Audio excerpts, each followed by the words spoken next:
Bom, boa tarde a todos e a todas. As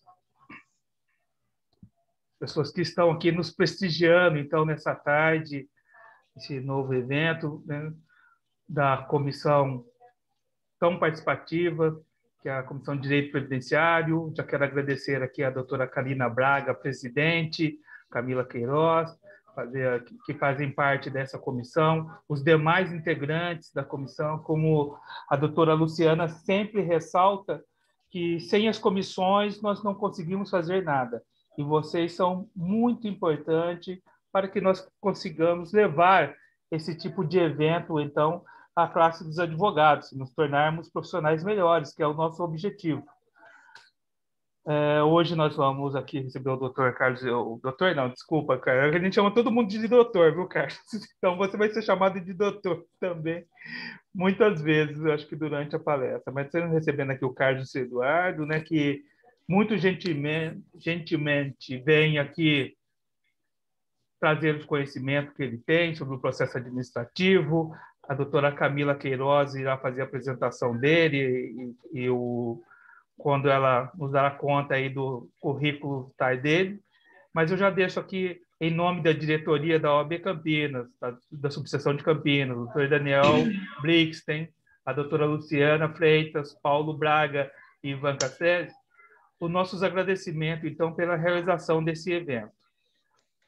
Fico muito honrado e feliz de ver a minha querida amiga Stephanie, doutora Stephanie, porque é uma pessoa muito querida, participativa, que na realidade tem que vir nos ensinar. Ela está aqui apenas nos prestigiando hoje, mas eu sempre falo que a Stephanie sempre tem que nos falar, nos trazer os conhecimentos que ela detém. Então, obrigado, Stephanie, de estar presente e de nos prestigiar. A Bárbara Adrich, como sempre, é a minha assistente favorita, né? Sempre nas palestras, nos prestigiando, e acho que ela é prova viva de que nos eventos que nós fazemos, e acho que atende os objetivos, porque ela sempre está presente. Então, fico feliz aí de você comparecer sempre, Bárbara, compareça, continue, porque você é uma pessoa muito importante no nosso meio.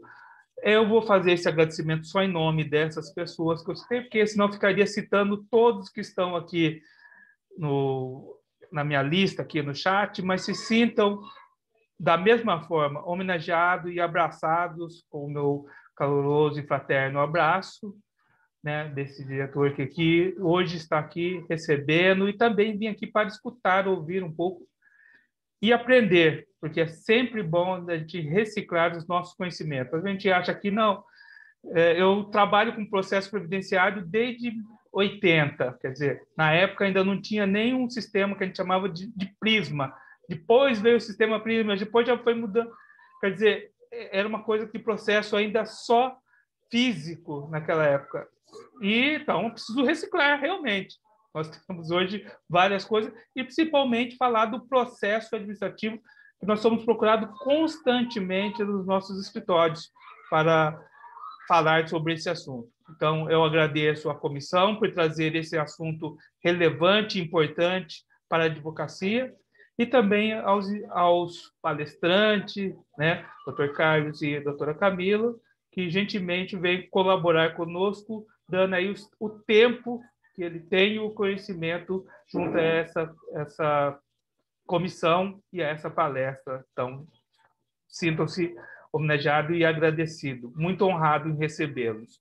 Eu vou passar a palavra para a doutora Karina Braga, que é a presidente da comissão, que deve fazer também o cumprimento a todos. Boa tarde, boa palestra, bom evento para todos. Obrigada, doutor Cláudio. Gente, assim, eu agradeço imensamente a presença de todos. Vocês sabem o quão é importante a participação de todos para que o evento seja um sucesso. Agradeço a doutora Camila por ter convidado também o doutor Carlos, que aceitou. Doutor Carlos, tá vendo? Vai ser o tempo todo da palestra vai ser esse doutor Carlos, viu? Se acostume. Agradeço ao Carlos por ter aceitado o convite da comissão, por indicação da doutora Camila. Bem o que o Cláudio falou, somos constantemente cobrados e exigidos com relação ao processo administrativo, a gente sabe a importância que ele tem hoje em dia, em razão da demora, né, no ajuizamento das ações, na tramitação judicial. Então, a questão administrativa vem sendo cada vez mais inserida no nosso meio. Agradeço aos membros da comissão que estão aqui presentes também, aos demais, o pessoal da OAB que nos auxilia, gente, muito obrigada. Já vou passar logo a palavra à doutora Camila, que vai fazer as devidas apresentações do Carlos.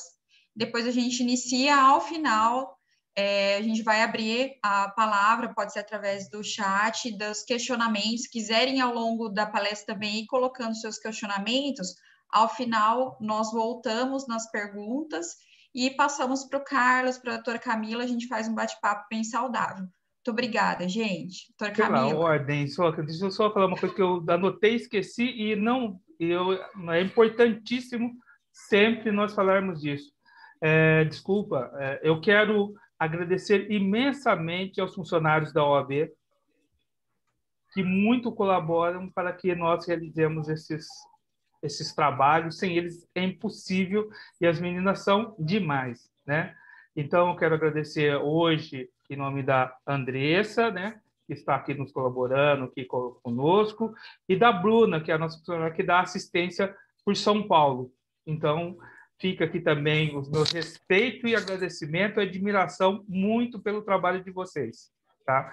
Também quero agradecer a doutora Josiane, que está aqui de novo, né? Quero agradecer novamente pela última palestra que nós tivemos, da forma brilhante como você segurou, entre aspas, a peteca naquele dia. Foi maravilhoso e muito importante as informações que você trouxe, não de uma forma ainda que era para compartilhar apenas, mas você foi brilhante na sua explanação. Então, é isso, mais uma vez, eu quero deixar novamente os meus agradecimentos aqui. Obrigado, viu, Camila? Desculpa, eu passo a palavra então para a Camila. Imagina, doutor, eu que, né, quero ser breve, mas não tem como deixar de fazer aqui também alguns agradecimentos, né, especialmente ao AB Campinas, aí aproveito para agradecer na pessoa do Dr. Cláudio pelo costumeiro apoio e incentivo para todos os eventos, especialmente aqueles que buscam realmente agregar mais conhecimento para os advogados. Não posso deixar de agradecer a presença da doutora Eliane Stephanie, da CAGE, Comissão de Assistência Judiciária, a qual eu tenho aprendido muito.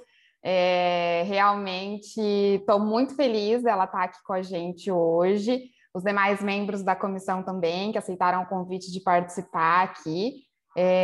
Agradeço a presença também dos membros da Comissão de Seguridade Social, que também aqui estão presentes, doutora Josiane e os demais. A Comissão Estadual, que também compartilhou o nosso evento, divulgou para estar aí chegando no maior número de pessoas possíveis. Então, agradeço agora e vou passar a palavra especialmente para o Carlos Eduardo, que aceitou aí o nosso convite para estar falando um pouquinho hoje sobre instrução do processo administrativo. O Carlos, ele é bacharel em Direito pela Unimax, formado em Gestão Empresarial pela FATEC de Indaiatuba, servidor público federal lotado no cargo de técnico de seguro social do INSS desde 2007, e ao longo dos 14 anos de trabalho no INSS já desempenhou atividades de análise e concessão de benefícios, auditagem, justificação administrativa, análise de recursos e revisão e apuração de irregularidades, o nosso conhecido MOP. Foi gestor da APS Campinas Regente Feijó no período de 2014 a 2016 e atualmente está lotado na APS de Indaiatuba, onde trabalha há 1 ano em home office na concessão de aposentadorias. Então, eu vou compartilhar aqui com vocês uma apresentação que o Carlos vai estar fazendo e já, então, passo a palavra para ele. Muito obrigada a todos os presentes, um ótimo evento.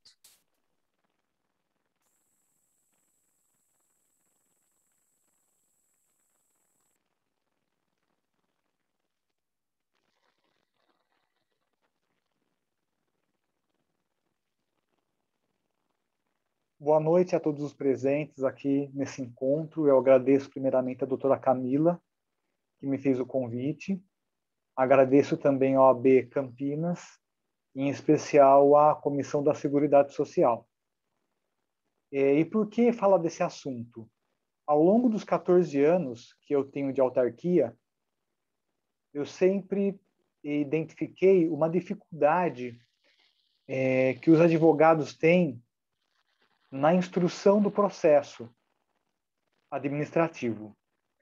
Mesmo quando ele era físico e agora, com a transição para o digital, essa dificuldade ela ainda continua. Então, vou procurar agora, nesse encontro com vocês, estar tirando dúvidas, passando para vocês como se deve fazer a instrução correta do processo administrativo.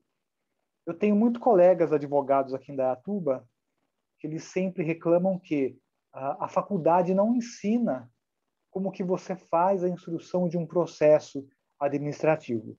Então, a faculdade costuma ensinar a prática civil, a penal, tributário, trabalhista. Mas a prática no processo administrativo, ela não ensina. Inclusive, tem faculdades que não têm nem a disciplina direito previdenciário na grade curricular. Então, se por um lado a seara previdenciária é uma seara que causa interesse e desejo de um advogado atuar, por outro, no mundo acadêmico, na graduação, ele não teve esse contato. E o que se vê depois? Depois que ele pega a carteira, que ele quer atuar na área previdenciária, ele começa a ter algumas dificuldades, porque ele não sabe por onde começar, ele não sabe instruir o processo. O que eu vou juntar? Eu vou juntar um RG, um CPF, é uma cópia autenticada em cartório, pode ser uma cópia simples, eu levo só o original, o INSS vai tirar cópia, mas agora é digital, e agora, como que eu faço? Posso escanear a cópia, eu tenho que escanear o original. Então, para dirimir todas essas questões, essas dúvidas, é muito proveitoso esse encontro. Conversei com a doutora Camila e nós firmamos o entendimento que seria um assunto relevante para tratar com vocês nessa tarde de quarta-feira. Só para pontuar antes de dar entrada na apresentação, é sempre bom dizer que o processo administrativo e a instrução do processo no INSS não foge a essa sina. Nós temos que observar sempre os 5 principais princípios que movem a administração pública, que é a legalidade, a impessoalidade, a moralidade, a publicidade e a eficiência. Então, de N princípios que nós poderíamos citar aqui nesse momento, eu vejo que esses 5 princípios que estão no artigo 37 da Constituição Federal, eles regem não só o processo administrativo como um todo, mas principalmente no INSS, tanto por parte do servidor, como por parte também do advogado. E a Lei 9.784 de 99, ela vem justamente dar um norte para o advogado de como ele deve instruir corretamente o processo administrativo. Porém, no INSS, existem inúmeras peculiaridades, que é o que a gente vai acabar falando aqui. Eu queria pontuar também a quantidade de servidores do quadro do INSS que se aposentaram de 2015 até agora. E isso culminou na aceleração do processo de digitalização de todo o acervo. Em 2015, nós tínhamos aproximadamente 33 mil servidores na ativa, e esse ano, até abril, nós temos apenas 19 mil. 19.300, mais ou menos. Então, vejam quantas pessoas se aposentaram e não houve concurso desde então. Partindo dessa premissa, o Instituto entendeu que ele deveria acelerar o processo de digitalização do seu acervo e também implementar ferramentas para que tanto o segurado ou como advogado pudesse protocolar o benefício sem precisar ir até uma agência. Infelizmente, a pandemia, o ano passado, a gente foi totalmente atingido pela pandemia em março do ano passado, ela veio acelerar ainda mais esse processo. Em 2019, foram criadas as centrais de análise, em âmbito do INSS, começou-se inicialmente por aposentadorias por idade, depois foi para salário maternidade, e hoje todas as espécies de benefícios são feitas de maneira online, não há tramitação física de papel. Eu acredito que, se nós não estivéssemos sofrendo com a pandemia, nós estaríamos, sim, já com um processo digital avançado, mas não como estamos agora. Eu estou em home office há 1 ano e meio, praticamente, desde quando começou a pandemia, e o que a gente vê é o desejo, a vontade do Instituto de digitalizar todas as demandas. Então, todas as espécies de serviços, benefícios, eles querem colocar na plataforma do meu INSS. Por isso que é interessante, a partir de agora, o advogado saber instruir o processo, saber a importância da instrução desse processo administrativo. Quando o processo era físico e o advogado chegava na agência ou o segurado, o servidor organizava a documentação, separava o que ia usar e o que não ia usar, colocava na ordem. Hoje não. Hoje, com o processo eletrônico, o próprio advogado ele é responsável pela documentação que ele vai juntar. Muitas vezes, ele não sabe como juntar essa documentação.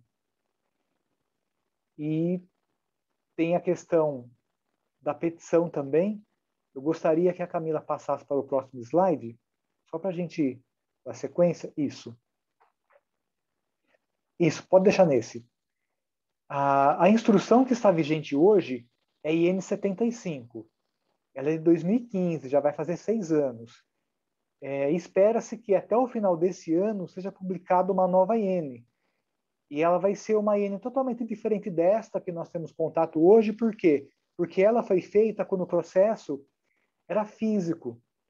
E agora é necessário você fazer uma mudança muito grande, porque hoje o processo é eletrônico. Então, para os advogados que estão iniciando hoje na seara previdenciária, ou para aqueles que estão já atuando nessa área há um tempo, é interessante sempre observar os artigos 658 a 702 dessa IN, que fala justamente sobre o processo administrativo. Esses artigos são especificamente para a conduta do servidor, o que ele deve observar na análise de um processo.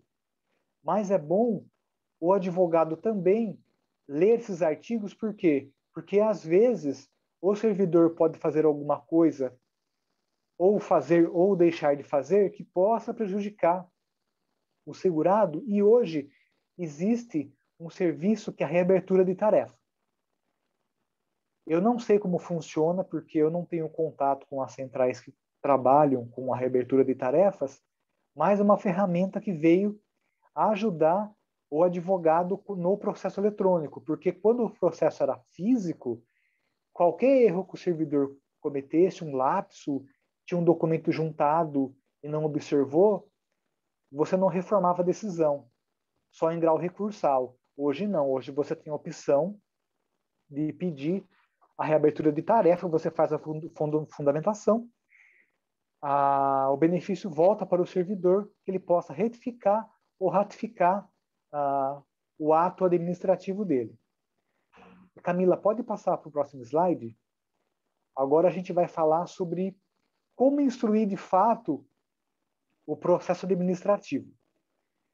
Eu sou uma pessoa bem crítica quando eu pego um processo, não só agora, quando ele é eletrônico, mas desde quando eu comecei em 2007.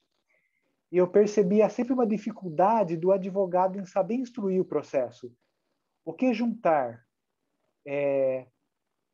Junto todos os documentos, só os mais importantes, peço um prazo para o servidor, para que eu possa juntar em uma outra oportunidade. Então, nesse momento, nesse encontro, a gente vai procurar dirimir todas essas questões, todas essas dúvidas que vocês possam ter. O mais importante é que o advogado junte uma petição simples. Por quê? Porque o servidor, quando recebe a tarefa, recebe os documentos, é claro, ele tem que ter o feeling para saber, para verificar CNIS, para fazer acerto de cadastro, para fazer acerto de vínculo, se tem um carnê antigo, conferir com o CNIS se está ali presente ou não, se porventura tem microficha, ele vai fazer a inclusão das competências da microficha, enfim.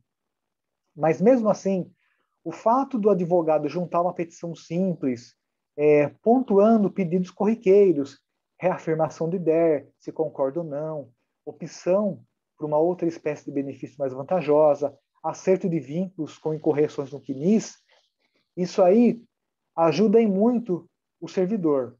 Então, só para pontuar um exemplo, o advogado protocolou uma aposentadoria por tempo de contribuição, que hoje, com a reforma da Previdência, é chamada de aposentadoria programada, mas vamos considerar que ainda tem a regra de transição e ainda tem segurados com o direito adquirido lá em 13/11 de 2019.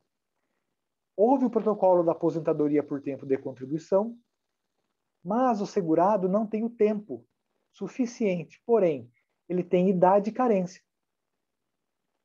E cabe concessão de uma outra espécie, da aposentadoria por idade. O servidor não pode, de pronto, agir e conceder aposentadoria por idade. Você tem que dar a oportunidade para que a parte se manifeste. Porque, às vezes, ele estava pensando em se aposentar por tempo de contribuição, com um valor alto de remuneração, e, infelizmente, por não enquadramento de período insalubre ou não reconhecimento de período rural, o que vai caber a ele é a concessão de uma aposentadoria por idade. Quando o advogado ou o segurado não faz a manifestação desse desejo, dessa opção por uma outra espécie de benefício mais vantajosa, o servidor tem que emitir uma exigência para o advogado. Então, é interessante colocar isso na petição, acerto de vínculos, de remunerações, se porventura algum cliente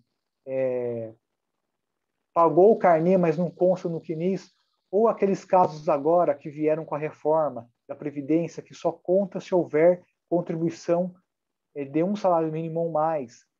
Então, se ele trabalhou numa empresa 3, 4 meses, o recolhimento foi inferior ao salário mínimo, para contar aquele período, ele tem que complementar, aí o advogado ou o segurado tem que estar no site da Receita, emitir a DARF e fazer o pagamento.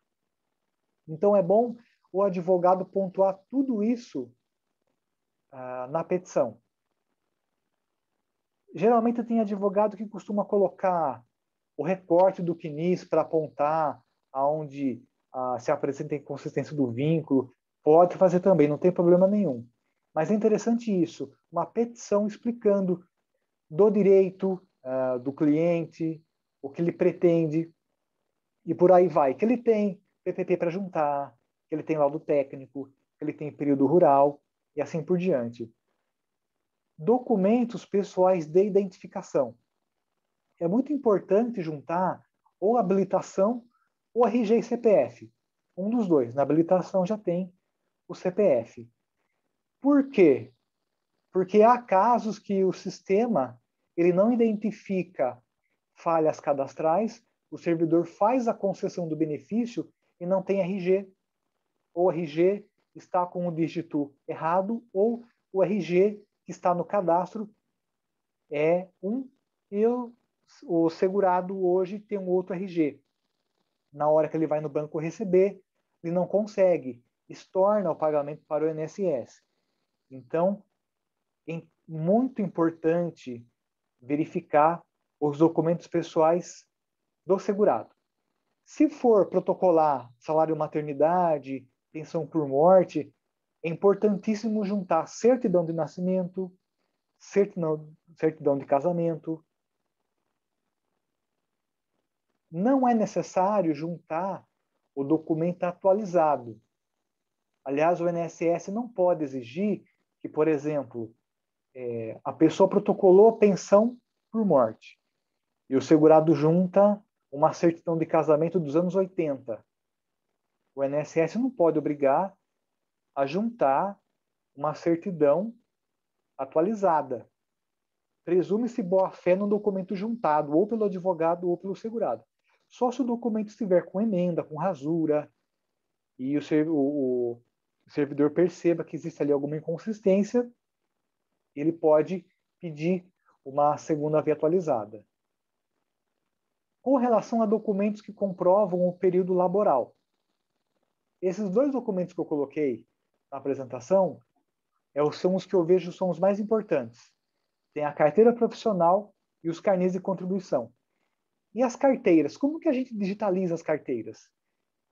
As carteiras têm que ser digitalizadas desde a foto, o verso que tem a qualificação do segurado e as demais folhas em que houver anotação.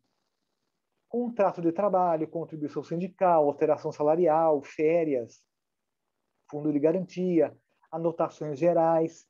Se tiver o cartão do PIS, digitaliza também o cartão do PIS, porque às vezes pode haver inconsistência no nome do segurado, principalmente se for do sexo feminino.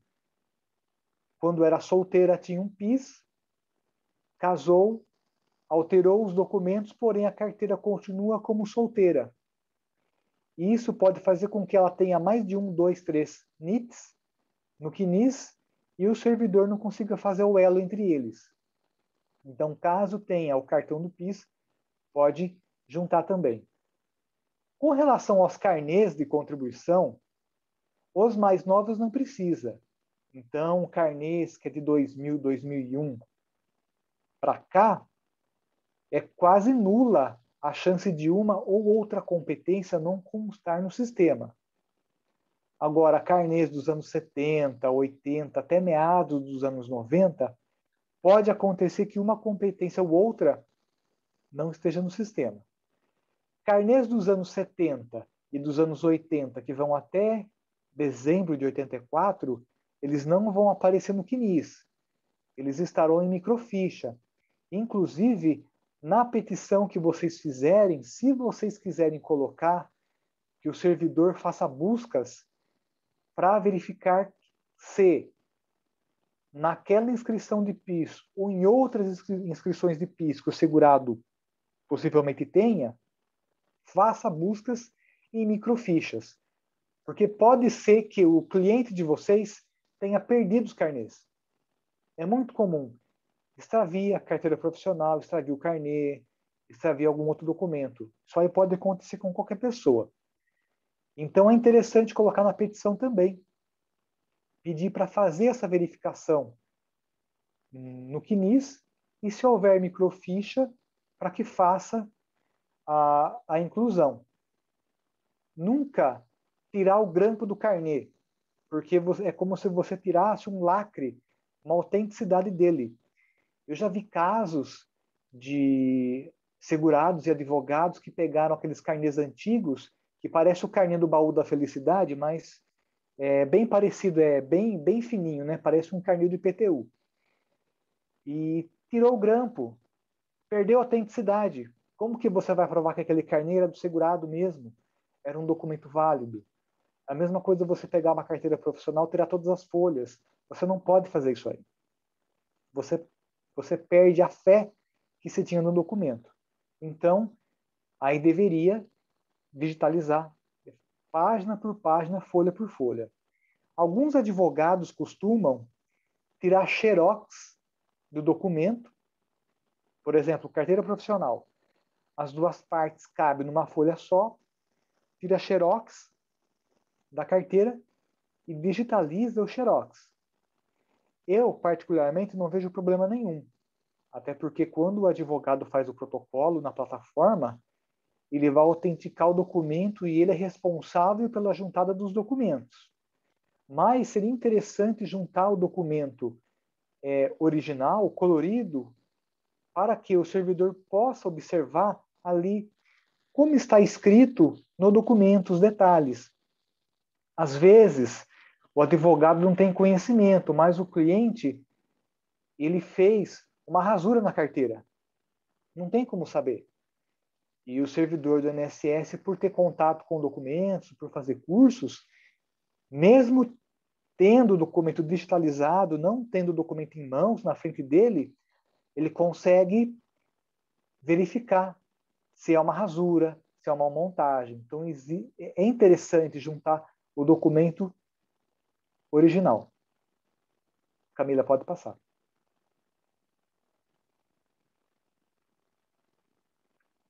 Bom, documentos que comprovam período especial são os conhecidos PPPs. Vocês ainda vão atender clientes que têm o SB 40, o DSS 8030, mas é difícil. A maioria é PPP, que é o perfil profissográfico previdenciário. Então, juntar o PPP original. O INSS não aceita que você junte uma cópia autenticada em cartório ou uma cópia autenticada pelo advogado. Tem que ser o original. O laudo técnico é a mesma coisa. Agora, se a empresa fornecer apenas uma cópia do laudo técnico, não tem problema nenhum.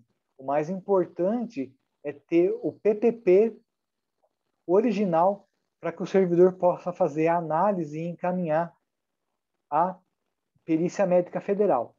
Com relação ao PPP, se vocês tiverem um cliente que fale para vocês que já houve enquadramento em benefícios anteriores, não é necessário juntar novamente o PPP. É só vocês pedirem na petição que o servidor observe que, em requerimentos anteriores, houve um enquadramento de período insalubre, que o próprio sistema hoje faz a migração. Existe uma previsão na IN que está vigente de que os períodos insalubres enquadrados, você não pode mais mexer, salvo se tiver algum motivo forte, algum indício de fraude, irregularidade.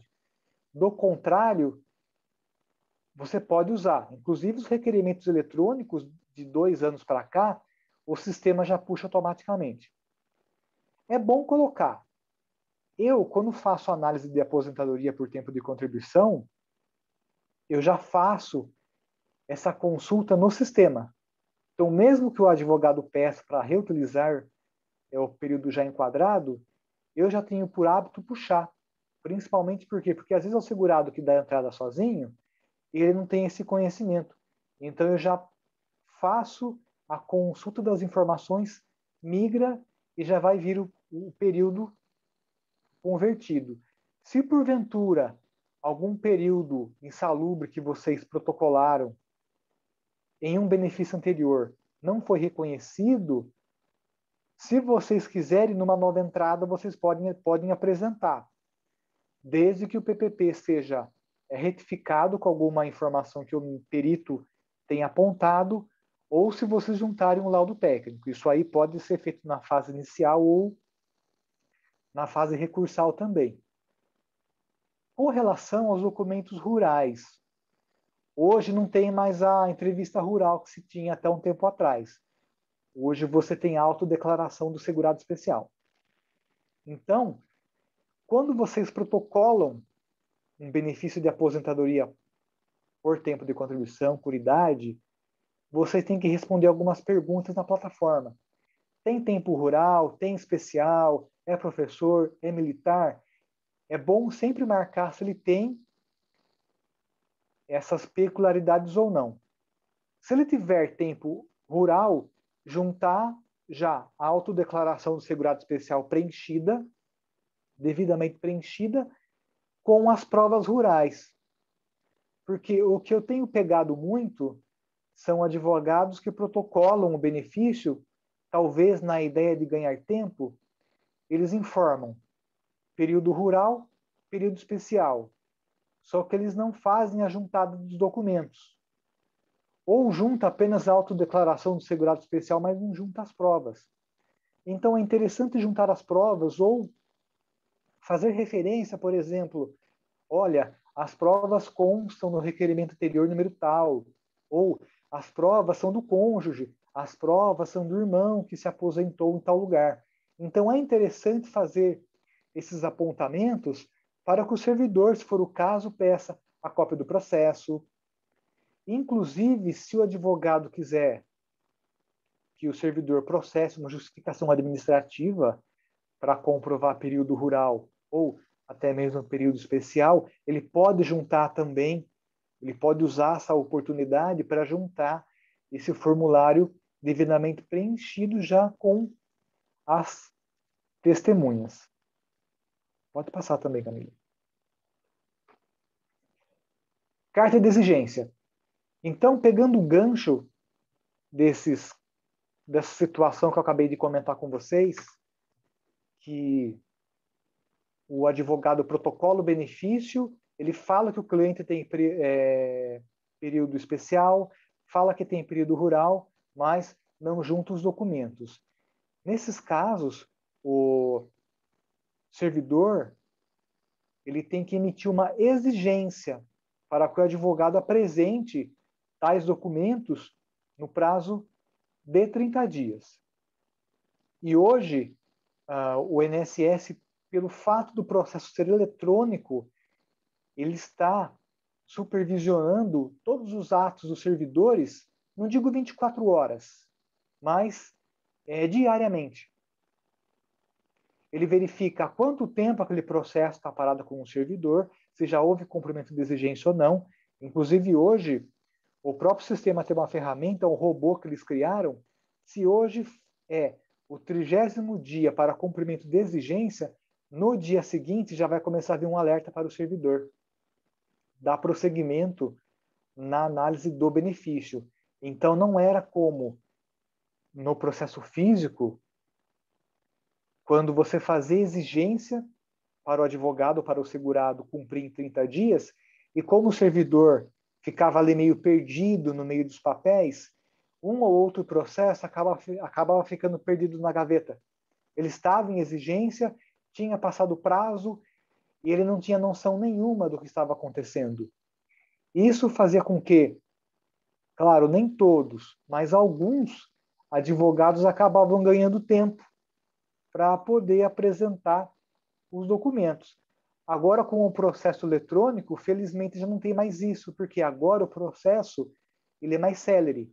Então, eu fiz a exigência hoje para apresentação de documentos de atividade rural e documentos de atividade especial. Hoje é 14 de julho. Quando for 14 de agosto, já vai vir um alerta para mim, para eu verificar aquela exigência que eu fiz, porque não houve cumprimento até a presente data. Se foi feito o agendamento de cumprimento de exigência na agência, tudo bem. Vem um alerta e eu seguro o processo. Agora, se não houve a juntada dos documentos, o servidor tem que dar prosseguimento. Na IN fala sobre a dilatação do prazo do cumprimento de exigência. Só que essa prorrogação, ela é um ato subjetivo. Ela fica a critério do servidor. E eu vejo aí um ponto muito delicado. Fica a critério do servidor. Então, quando você deixa a critério de uma pessoa, se ela deve ou não prorrogar a exigência, você acaba tendo situações assim. Tem aquele que releva tudo. Então, se o segurado ou o advogado fala, olha, eu quero um prazo a mais para cumprir a exigência. Ok, o servidor prorroga. Tem aquele que não vai prorrogar, porque você precisa de um motivo plausível. Um exemplo, o segurado precisa de uma CTC do Camprev. Ele foi no Camprev e solicitou a CTC. Não sai na hora. O Camprev, creio eu, que emite um protocolo. O advogado segurado pode juntar esse protocolo no requerimento e pedir, olha, uma dilação no prazo de mais 30 dias, por exemplo, até o Camprev apresentar a CTC. Isso pode ser feito também com outros documentos. Por exemplo, você pediu, o servidor, aliás, pediu para o advogado apresentar provas de atividade de como contribuinte individual e o seu cliente precisa pegar um documento na prefeitura e a prefeitura não fornece na hora. Você pode juntar o protocolo feito na prefeitura, que aí o servidor pode prorrogar o prazo. Ou, por exemplo, ele pediu PPP na empresa, a empresa falou que vai fazer. Tem um protocolo junto no requerimento, para que o servidor saiba porque está havendo uma movimentação por parte do segurado e do advogado também. Até porque, como foi firmado um TAC entre a DPU, a NPF e o INSS, que foi homologado pelo STF, tem alguns prazos agora para dar andamento nos requerimentos. Então, o INSS agora não pode mais ficar segurando o processo. Uma coisa que eu observo nos requerimentos de benefícios que os advogados fazem, não são todos, mas que eu vejo desnecessário, outros colegas também, é o uso de jurisprudência, súmula e doutrina. Por que é desnecessário? Porque para o servidor do INSS, o que rege é a lei, é a normativa interna, são as orientações internas. Jurisprudência, súmula e doutrina usa-se muito em âmbito judicial. Isso aí também não é utilizado se você for ingressar com recurso administrativo. Se você for ficar juntando jurisprudência, súmula, doutrina numa petição, pode ser que a sua petição fique com 15, 20 laudas. Isso aí é maçante para o servidor. O servidor, ele lê a petição que o advogado junta. Porém, se ele começa a juntar essas três coisas que eu acabei de citar, fica maçante. Acaba ficando...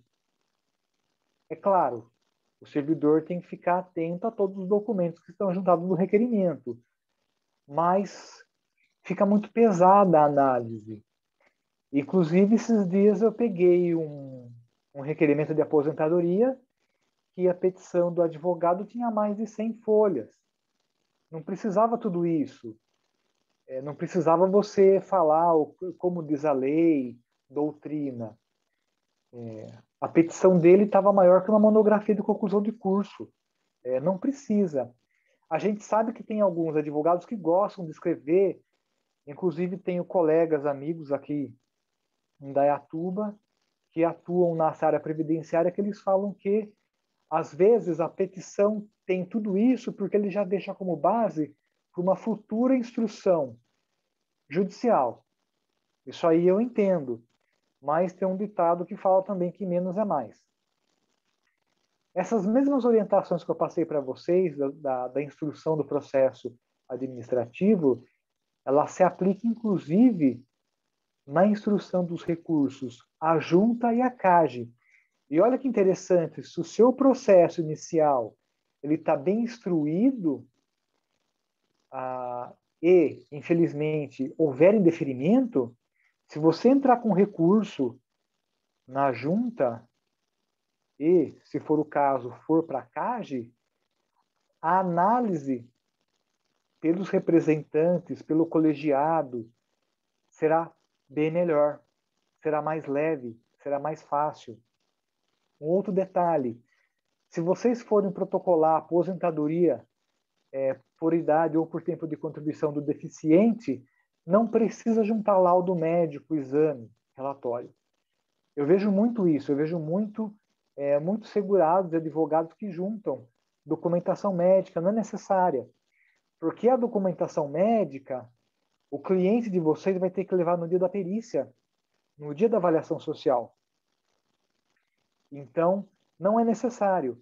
É só mais esses documentos que eu pontuei. Eu só vou fazer uma parte aqui com relação ao LOAS. Sempre observar no LOAS se todos os integrantes do grupo familiar têm CPF. Se não tiver, manda fazer, porque é necessário. O sistema não deixa habilitar o benefício se o titular ou os dependentes não têm CPF. O cadastro único, ele tem que estar atualizado. Se não estiver, pede para o cliente atualizar, depois você pega o comprovante e protocola o benefício. Senão, o que vai acontecer? Vai gerar uma exigência e o processo vai ficar parado um tempo. E sempre juntar todos os documentos de todas as pessoas que moram na casa. Junta todo mundo. Sogro, sogra, irmão, enfim, todos que moram na casa, junte todos os documentos. Quando o servidor do INSS receber esses documentos, ele faz uma triagem desses dados, desses documentos e confronto com o cadastro único. Então, junte todos os documentos. Pensão por morte, como eu tinha falado, certidão de casamento ou certidão de nascimento. Não precisa ser uma certidão atualizada, salvo se ela estiver o quê? Deteriorada, emendada, rasgada, danificada. Se for comprovação de união estável, junte os documentos que comprovem a união estável. Se porventura não tiver documentos, pelo menos junta um documento que seja início de prova material e já junta um pedido do quê? De justificação administrativa para comprovação dessa convivência. Pode passar o próximo slide.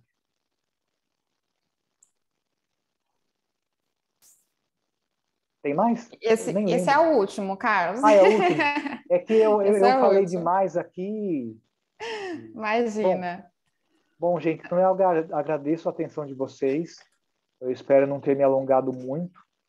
Caso algum outro tema, apontamento que eu fiz que passou batido, vocês não entenderam, vocês podem perguntar, que eu estou aqui para responder. Praticamente, a instrução do processo ela é essa. Ele não é algo complexo. Tem muitos advogados que acham que a instrução é como se ele fosse peticionar no Poder Judiciário. Vocês podem usar o artigo 319 do Código de Processo Civil, que fala sobre a petição inicial como parâmetro. Aliás, como o direito administrativo não tem um regramento específico, você pode usar o processo civil como parâmetro. Mas vocês podem ver que não tem segredo, né? É muito simples.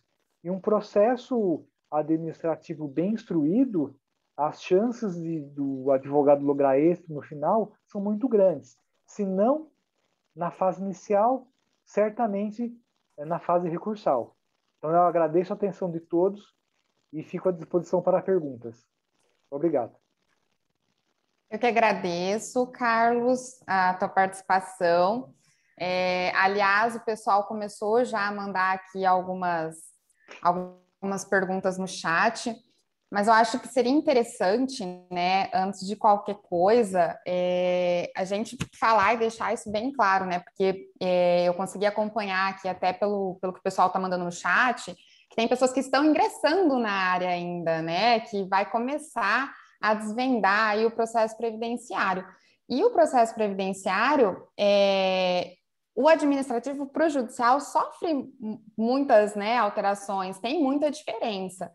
Então, até uma preocupação da nossa comissão, né, nas últimas reuniões que nós fizemos com a doutora Karina e todos os membros, era inclusive de trazer essa parte mais do administrativo e trazer participantes, servidores do INSS também para dar o posicionamento aí do outro lado do balcão, né? Porque por vezes aqui para a gente é uma coisa e para vocês acaba sendo diferente. Então, assim, acho que a tua apresentação nos trouxe dicas aí absurdas que realmente vai ajudar aos advogados, né, aos atuantes aí na área a estar fazendo aí um processo mais coeso e que também vai ajudar na celeridade, porque a partir do momento que a gente faz uma instrução bem feita, isso, por óbvio, ajuda que seja solucionado mais rápido o processo administrativo, enfim, ou judicial. Eu, particularmente, sou uma pessoa que defendo muito o processo administrativo previdenciário, porque a gente sabe que quando bem feito, a maioria dos casos a gente consegue resolver ainda no âmbito administrativo e não ter que ir para o judicial, né? Então, acaba sendo mais rápido, traz um resultado um pouco mais efetivo, às vezes, para o cliente, para o segurado que nos procura. Eu queria que você falasse um pouquinho, Carlos, que a gente tinha até conversado antes, né? Mas na apresentação talvez acabou ficando do fato da fé pública que o advogado tem, da desnecessidade da gente estar fazendo aí o protocolo, né, com cópias autenticadas, esse tipo de coisa. Você consegue falar um pouquinho para a gente? Sim, perfeito. Era muito comum a juntada de cópias autenticadas em cartório, inclusive, pelos advogados, quando o processo era físico. E muitos segurados perdiam um dinheiro considerável, porque a autenticação em cartório ela é custosa. E hoje, o advogado ele pode dar fé no documento. Inclusive, o próprio INSS sempre houve uma discussão interna entre os servidores, se poderia aceitar ou não o próprio advogado juntar uma cópia com ele mesmo dando fé ao documento. E, de fato, ele pode. Da mesma forma que o advogado gosta de fé pública, o servidor também. Então, por exemplo, se vocês quiserem juntar um comprovante de endereço, uma cópia de uma carteira profissional com um carimbo de você da assinatura, pode. Eu vejo que não precisa, não é necessário. Mas se quiser juntar, pode. O que não pode são documentos como eu tinha citado. PPP, talvez algum outro documento rural, um laudo técnico. Às vezes o laudo técnico a empresa só consegue disponibilizar a cópia, mas não tem problema nenhum. O advogado tem sim fé pública, ele pode dar fé nos documentos, perfeitamente. Inclusive eu me lembro quando o processo era físico, que para comprovar vínculo, a gente pedia para que o advogado levasse a cópia do processo trabalhista. E ele mesmo autenticava as cópias.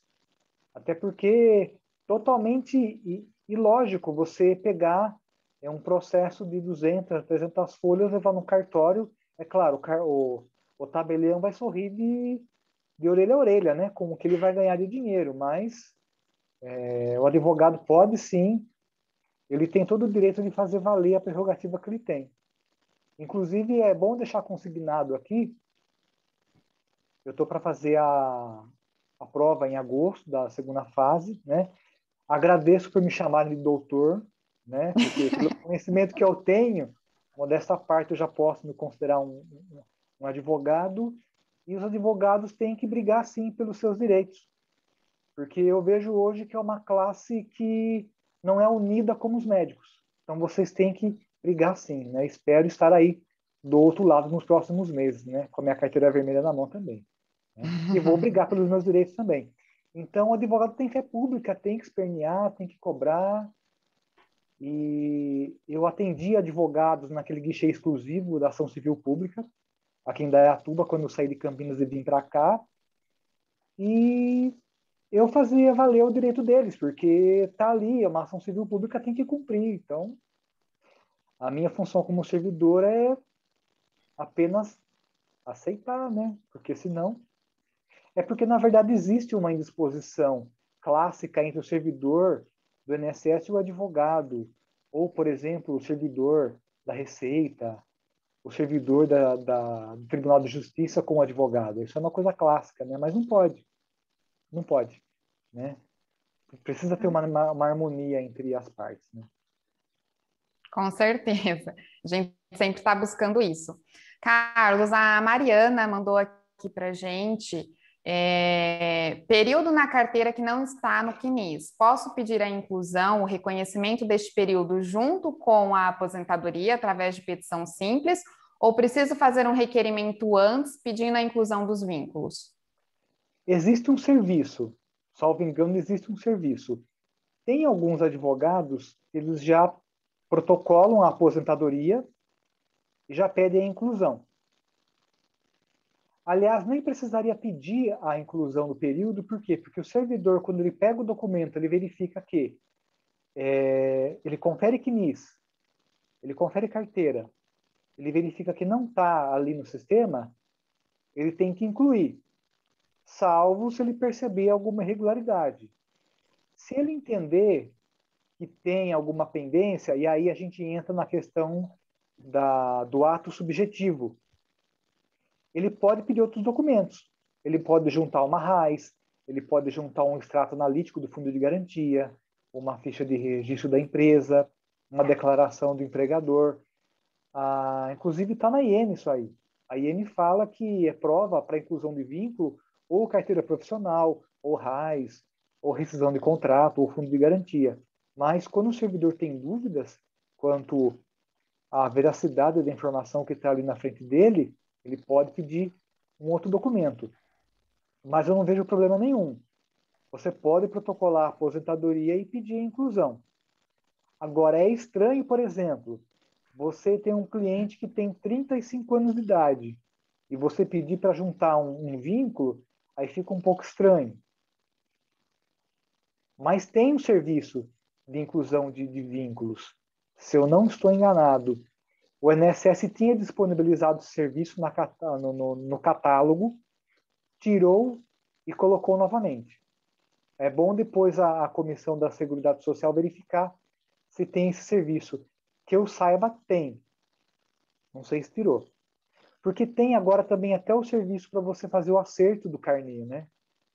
Quando você paga menor, a contribuição, emissão de guias também. Tem esses serviços, e uma vitória aí também da advocacia foi o INSS Digital, né? Então, que inclusive ajuda bastante nessa parte da instrução do processo administrativo, porque já vem os campos para o advogado colocar os anexos corretos, os documentos todos, né, solicitados, autentica com o token. Então, é bem bacana. Aliás, a comissão mês passado fez com a doutora Josiane um evento, uma palestra sobre isso, que hoje, inclusive, foi disponibilizado no YouTube da UAB Campinas. Então, quem tiver interesse aí de saber um pouquinho mais sobre o INSS Digital, que não conseguiu participar com a gente, já aproveita e também acessa aí no YouTube para ficar a par também aí dessas dicas e conseguir utilizar o sistema do INSS Digital da melhor forma possível. Carlos, a Cibele mandou aqui para a gente, ó, em requerimento de pensão por morte, documentos diversos juntados que comprovam a união estável e com pedido de JA. O servidor indeferiu e não abriu a JA. O que posso fazer antes de recorrer? Há aí uma solução para ela? Olha, nesse caso, talvez pedir a reabertura de tarefa, comprovando que ela juntou documentos e que ali existe o início de prova material que ensejaria a abertura da JA. Mas, pelo que eu vejo no dia a dia, é difícil. Seria melhor em recurso. Em fase recursal, com certeza ela consegue. Aí vai baixar a diligência para processar a JA e vai fazer. Isso eu digo porque eu também fiz recurso e é assim que funciona. Eu, como servidor, eu costumo encaminhar o processo para a agência onde vivem as testemunhas. Porque hoje, como é eletrônico, vamos supor, você tem 3 testemunhas que você arrolou na JA. Americana, Santa Bárbara, Piracicaba. Então, você vai criar 3 serviços diferentes. Para que, ao mesmo tempo, essas 3 agências ouçam a testemunha. Aí volta para o servidor dar a decisão dele. Mas se ela não lograr êxito na reabertura de tarefa, ela pode entrar com recurso. Então, vamos lá para a próxima. A doutora Karina mandou aqui no chat, no caso de salário maternidade, segurada com um vínculo concomitante, empregada e contribuinte individual. Qual a documentação recomendada para comprovar que não teve efetivo exercício de atividade? Hoje existe um formulário. Inclusive, eu não tenho o formulário aqui, mas depois eu posso encaminhar para vocês.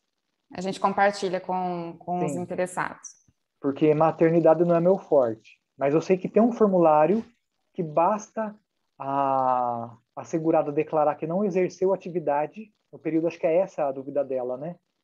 Ela quer comprovar que não exerceu atividade no período.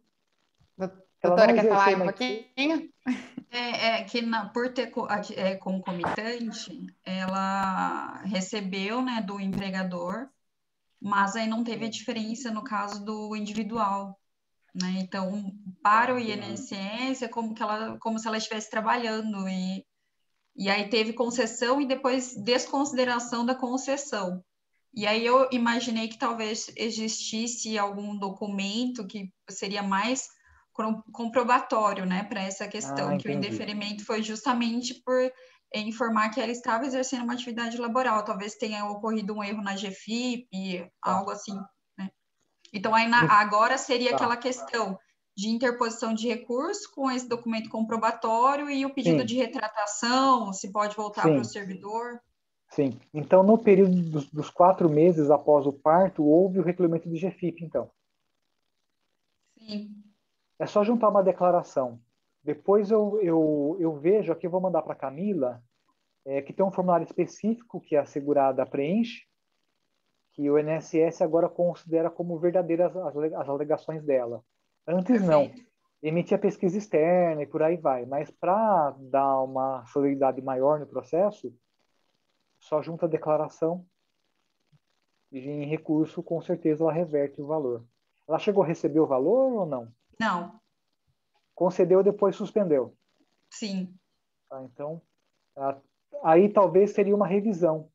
Poderia protocolar uma revisão, porque o benefício foi concedido, e aí ele é reativado e é emitido os valores.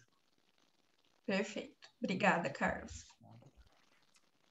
Vamos lá, deixa eu ver. Tem mais uma pergunta aqui da Cibele. Aproveitando a pergunta da colega sobre inclusão de vínculos no CNIS, não tenho outro documento além de declaração da empresa. O servidor está obrigado a pedir, por exemplo, a RAIS ou algum outro documento via ofício, ou não há essa obrigatoriedade? Pois ela, né, num caso específico dela, ela solicitou por e-mail e não foi atendida. Ela gostaria de saber se o servidor do INSS, ela até menciona aqui o artigo 686 da IN 77, se ele estaria obrigado a solicitar mediante ofício esses documentos para ajudar na comprovação e inclusão de vínculos no CNIS. O que a gente vê na prática, não. Então, por exemplo, ela juntou uma declaração da empresa e não tem mais nada, não tem RAIS, não tem fundo de garantia, nada. O servidor, ele vai fazer uma exigência para ela apresentar outros documentos. Se ela falar que não tem, ele vai dar continuidade com as informações que tem no CNIS. Até porque essa questão de emissão de ofício demora. E como hoje tem um prazo para você concluir o processo, é como se houvesse uma orientação meio subliminar, subentendida, para que em grau recursal pedisse ou uma justificação administrativa ou uma pesquisa externa. Uma sugestão para ela poderia juntar a declaração da empresa e, por que não, uma justificação administrativa arrolando testemunhas que trabalharam com a pessoa.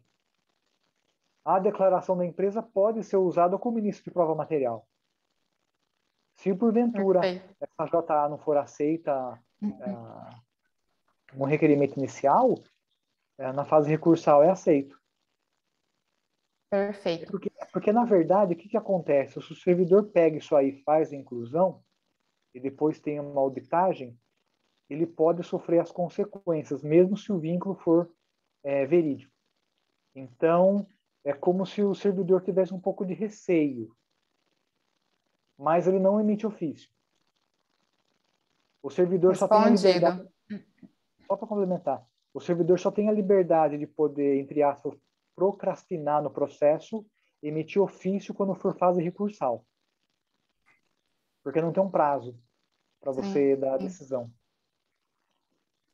A Tereza, Carlos, mandou aqui para a gente. Você citou no começo que o advogado pode requerer complementação através de guia complementar de valor inferior ao mínimo. Isso pode ser válido para contribuição posterior após recebimento de benefício por incapacidade, para cômputo de período para fins de aposentadoria? Boa pergunta, nunca vi isso. Mas eu vou me informar, depois eu deixar a resposta da doutora Camila. Pode ficar tranquilo. Perfeito, então. Tereza, manda depois para a gente aqui teu contato no chat para a gente te dar um retorno, tá? Isso. Pode passar, doutora Tereza, para a doutora Camila, que depois eu respondo. Deixa eu ver aqui o que mais. Ó, o Renan mandou aqui. O segurado fez requerimento de aposentadoria por idade da pessoa com deficiência, mas na verdade deveria ser por tempo de contribuição da pessoa com deficiência. O servidor da INSS não adequou como correto o pedido de aposentadoria por tempo de contribuição e, em recurso, negou novamente, justificando que não existia laudo pericial, mesmo existindo a perícia. A solução administrativa ou mais indicado seria entrar direto judicialmente? Qual a sua opinião? Olha, eu sou favorável que o advogado que atua na área previdenciária, ele esgote todas as instâncias em âmbito administrativo para depois entrar via judicial. Inclusive, Sim. as pessoas que eu conheço... Tem a possibilidade da CAGE, né, ainda, porque Exato. pelo que ele falou, foi pela junta, né, a negativa recursal. Sim, inclusive o advogado ele pode até pedir, quando protocolar o recurso à CAGE, pedir para apresentar as razões orais, pessoalmente, e falar do equívoco que ocorreu. Porque realmente é um equívoco. Na inicial não se observou a intenção do segurado. Em recurso idem, Sim. geralmente a junta sustentação observa. oral já vai ajudar bastante, sim, né? Com certeza, né? A Vai ser sustentação simples de explicar. Sim. Aliás, é bom até frisar para os colegas advogados que é possível, sim, você fazer uma sustentação oral na junta e na CAGE. E muitos não sabem disso, acho que a maioria não sabe. A maioria não faz uso dessa ferramenta. Exato, sim. Então, façam uso, ainda mais agora que é online, você pode fazer do seu escritório da sua casa, não precisa mais se deslocar até São Paulo. Então, perfeito. Mas Facilitou esgotem muito. as possibilidades em âmbito administrativo para depois ingressar via judicial. Obrigada, Carlos. O doutor Christian mandou aqui. Boa noite, Carlos. É possível juntar o contrato de honorários e pedir destaque na via administrativa? Olha, eu fiquei sabendo há uns tempos atrás que acho que a OAB, eu não sei se foi algum advogado, alguma comissão da Seguridade Social teve uma reunião com o Conselho Federal da OAB em Brasília, junto com o INSS, sobre a possibilidade de que fosse feito isso. Mas até agora nada. Talvez isso aí é só em âmbito judicial, né? Administrativo não. Sim, em âmbito judicial é possível, né? Exato, Já é uma prática nossa, mas na via administrativa ainda não é possível. Há aí, igual você falou, uma discussão, um pedido para que isso futuramente, eventualmente ocorra, mas infelizmente ainda não, né? Sim. Não, e eu particularmente eu sou favorável, porque o advogado prestou um serviço. E eu vejo casos que, infelizmente, o cliente desaparece depois. Porque você não tem um documento para fazer a cobrança. É claro, você pode executar o contrato, mas... Dá trabalho. Exato. Né? Então, eu vejo como interessante essa pergunta dele. Pelo que eu sei, existe sim uma conversa entre INSS e OAB para que isso seja possível. Não sei agora, né? Mas quem sabe futuramente. E pegando o gancho da observação dele, falar sobre a procuração, juntar a procuração no requerimento. A procuração, se você quiser preencher à mão, pode preencher à mão, aquele formulário do INSS. Se for um formulário próprio do escritório, pode ser. Não tem problema nenhum. Outra observação importantíssima. Se o seu cliente for analfabeto, você tem que juntar a procuração pública, específica para o INSS. Perfeito. Porque não se aceita apenas com a digital. Já teve muitos casos de benefícios que o servidor não percebeu, foi protocolado, concedeu e depois teve que sanar, né, o vício no ato administrativo. Carlos, os demais comentários, em sua maioria, são agradecendo a sua participação, agradecendo aí todo o conteúdo que você trouxe. Temos aqui participantes de Brasília, né? Esse meio digital acabou trazendo todo mundo para perto, né? Sim. Então, temos aqui vários colegas de outros estados, enfim. Muitos agradecimentos pelos esclarecimentos. Os questionamentos eu acredito que acabaram, então eu vou passar a palavra para a doutora Karina e para o doutor Cláudio. Mais uma vez, muito obrigada por ter aceitado aí o convite, por participar aqui com a gente. Foi muito bom revê-lo depois de tantos anos e poder a gente está realizando esse evento. E em breve, espero aí que você esteja aí realmente com a vermelhinha, né? E aí o doutor que a gente já está te nomeando vai ser o oficial. Tá bom? Obrigado. Muito obrigada. Obrigado. Doutora Karina? Obrigada, doutora Camila. Carlos, muito obrigada, viu? Assim, você vê que foram tantas perguntas úteis, né? Com certeza, vários advogados aqui conseguiram resolver algum problema no seu processo administrativo simplesmente com a sua palestra. Até aproveitei aqui uma canjinha para fazer uma pergunta aqui em especial, que eu também estava com esse probleminha, e imaginei que tivesse uma solução um pouquinho mais simples, né? Às vezes a gente vai para uma solução um pouco mais complicada e uma simples declaração já resolveria, ou uma correção de EFIP, enfim, você vê que todo mundo passa por esse aperto, e é importante ver essa visão do outro lado, né, que a doutora Camila falou, que seria do INSS. A gente tem que conciliar, né, tanto o INSS sempre está nessa, eu digo que amizade, né, porque a gente consegue tudo com uma conversa, com uma informação, e não, às vezes, só indo para a demanda judicial ou discutindo, né, internalizando esse problema. Agradeço novamente, doutora Camila, muito obrigada por ter conduzido esse evento, por ter nos passado o nome do Carlos, que, assim, a comissão OAB Campinas está de portas abertas, Carlos. A gente pode até tentar depois programar outros eventos, acredito que vai ser muito interessante. Muito obrigada a todos pela presença. Cláudio, é com você. Não, eu já falei demais até por hoje, né? Só que, como eu falei, já aprendi. Eu só desejo, então, boa sorte, Carlos, aí na segunda fase, né? Vai ser, daqui a pouco, estamos colegas mesmo aqui, né? Aí será o doutor Carlos realmente, que nós vamos convidar para fazer a palestra para nós. Doutora Camila, obrigado também aí pela indicação e pela escolha do tema tão importante. E Karina Braga, meus abraços aqui. Eu vi agora que o Cris entrou, né? Eu estava cobrando do Cris que ele não participa dessa. Eu falei para ele que eu ia tirar ele da comissão, se ele não participasse da palestra. Cartão agora vermelho. Ia levar cartão vermelho. Ele só pensa em ficar gastando dinheiro, esse rapaz, senão, imagina como. Ele vai lá e retira. Você pode ver que a pergunta dele é só de receber honorários.